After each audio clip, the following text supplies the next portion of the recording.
तो चलिए दोस्तों शुरू करते हैं आज के दिन एक और ही बेहतरीन ऑडियो बुक समरी के साथ, जिस बुक का नाम है बिलीव इन योरसेल्फ। इस ऑडियो बुक समरी को दोस्तों हम चैप्टर बाय चैप्टर सुनेंगे। चैप्टर 1, भरोसा खुद पे रखो तो ताकत बन जाती है और दूसरों पे रखो तो कमजोरी बन जाती है। क्या आपका अपने ऊपर से विश्वास उठ गया है? क्या आपने अपने सबकॉन्शियस माइंड पे विश्वास करना छोड़ दिया है क्योंकि वह आपके सपनों को पूरा नहीं कर पा रहा है, या फिर आप अपने सबकॉन्शियस माइंड से सपनों को पूरा कराना ही नहीं चाहते? क्या आप अपने टैलेंट और कैपेबिलिटी का अधिकतम प्रयोग करना चाहते हैं लेकिन आपको सही तरीका नहीं पता है? अगर इसमें से किसी भी सवाल का जवाब हाँ है तो ये ऑडियो बुक समरी आपके लिए है। इसमें हम पावर ऑफ सबकॉन्शियस माइंड के best selling author Joseph Murphy की काफी छोटी लेकिन काफी पावरफुल बुक की समरी सुनने जा रहे हैं। इस बुक का नाम बिलीव इन योरसेल्फ है। ऑथर ने इस बुक में हमें बताया है कि हमें अपने आउटर वर्ल्ड को जीतने या अचीव करने से पहले हमें अपने इनर वर्ल्ड से जीतना होगा। खुद के इनर वर्ल्ड से जीतने के लिए आपको अपने अंदर के बिलीफ सिस्टम को इंक्रीज करना होगा, क्योंकि जब तक आप खुद पर बिलीव नहीं करेंगे तो आप पर कोई कैसे बिलीव करेंगे। चैप्टर 2,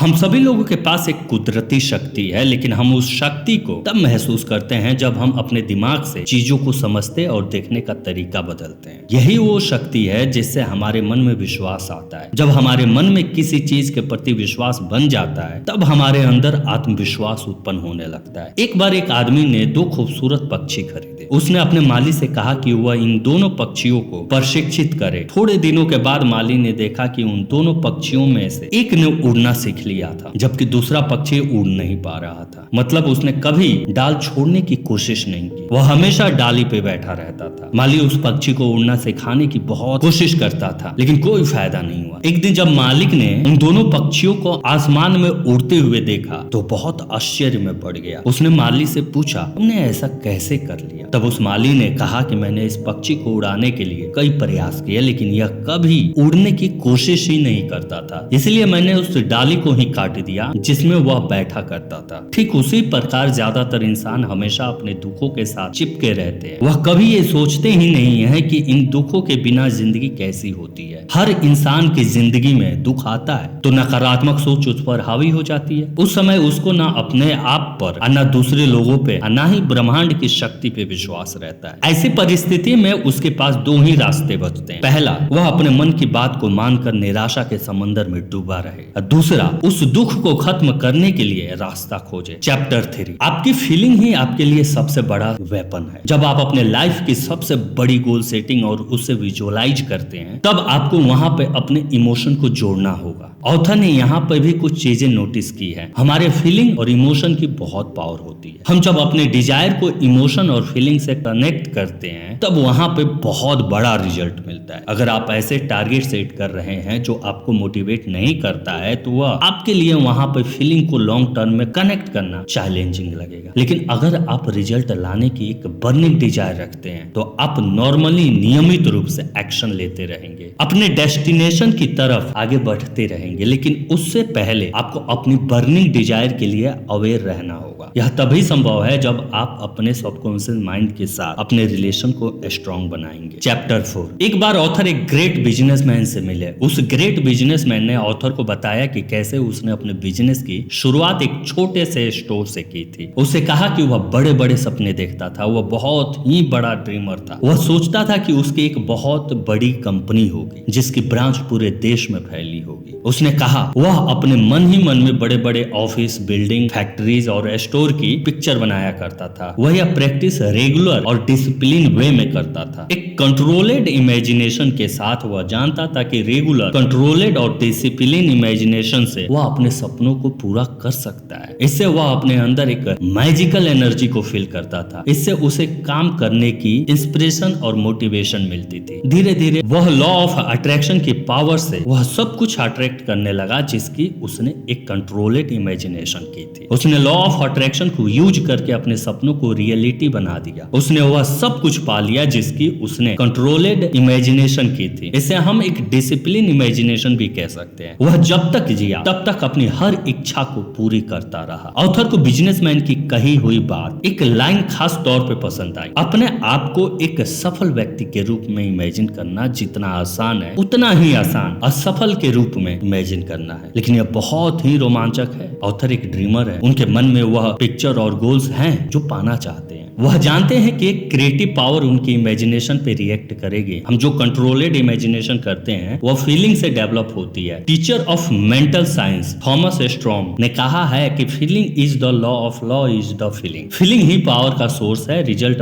पाने के लिए हमें अपनी कंट्रोलेड इमेजिनेशन को फीलिंग से चार्ज अप करना चाहिए। अपने गोल को अपनी फीलिंग से जोड़कर पावरफुल बना ले। इस पावर को अपग्रेड करते रहें, अपने गोल के प्रति लॉयल रहें। जब ये सब आप करेंगे तो डर भी आपसे डरेगा। डर आपके आसपास भी नहीं आएगा। आपके पास फाइनल रिजल्ट को कंट्रोलेड वे में इमेजिन करने की अमेजिंग पावर है। अगर सच में आप अपने गोल को पाना चाहते हैं तो आप अपने मन में इसके फाइनल रिजल्ट की एक कंट्रोलेड पिक्चर बना लें, क्योंकि जिस चीज की आप फीलिंग के साथ कंट्रोलेड इमेजिन पिक्चर बना पाते हैं वह फ्यूचर में आपके लिए ऑलरेडी मौजूद है। बस आप अपने गोल के साथ लॉयल रहें। चैप्टर 5 ऑथर बताते हैं कि उनका एक रिलेटिव था, उसे ट्यूबरकुलोसिस की बीमारी हो गई थी। उसके लंग में यह बीमारी बहुत ज्यादा बढ़ गई थी। तब उसके बेटे ने एक दिन उसका इलाज करने का फैसला किया। वह एस्टन ऑस्ट्रेलिया में पार्थ नाम की जगह पर गया जहां उसके फादर रहते थे। उसने अपने फादर से कहा वो एक सन्यासी से मिला है जिन्होंने उसे क्रॉस दिया है। इसके बदले में उन्होंने $500 लिए हैं। लेकिन लड़के ने फुटपाथ से एक लकड़ी का टुकड़ा उठाया था। उस लड़के ने सुनार के यहाँ जाकर उस लकड़ी के टुकड़े को एक अंगूठी में मड़वा लिया था ताकि यह असली लगे। उसने फादर को बताया कि यह क्रॉस या अंगूठी छूने मात्र से कई लोगों की जानलेवा बीमारी ठीक हो चुकी है। उसने अपने फादर के बिलीव को इतना ज्यादा बढ़ा दिया था कि उसके पिता ने उसके हाथ से रिंग छीन ली। उसने सीने पे रख कर प्रेयर करने लगा। वह प्रेयर करते करते सो गया। अगली सुबह मिरेकल हो चुका था। डॉक्टर के सारे टेस्ट इस बात के सबूत थे दैट ही इज परफेक्ट। जाहिर है कि फुटपाथ पे पड़े उस लकड़ी के टुकड़े ने बुढ़े आदमी को ठीक नहीं किया। यह तो उसका बिलीव था जो इतना बढ़ गया था कि उसके लिए आइडियल ट्रीटमेंट बन गया। उसका बिलीव और फीलिंग एक दूसरे से जुड़े और उसको बिल्कुल ठीक कर दिया। उसको कभी नहीं पता चला कि उसके साथ क्या ट्रिक खेली गई। अगर उसे पता चल जाता है तो शायद उसे दोबारा टीबी हो जाती। वो पूरी तरह से स्वस्थ रहे और 15 साल तक जिए। बिलीव की पावर इतनी बड़ी है वह इस स्टोरी से हम समझ सकते हैं। वह बिलीव ही है जिसकी वजह से लोगों की लाइफ में बड़े बड़े टर्निंग पॉइंट आते हैं। आप और हम सब बिलीव की पावर को यूज करके लाइफ में कुछ भी हासिल कर सकते हैं। बिलीव से कुछ भी किया जा सकता है। तो थैंक यू दोस्तों, ये थी आज की ऑडियो बुक समरी।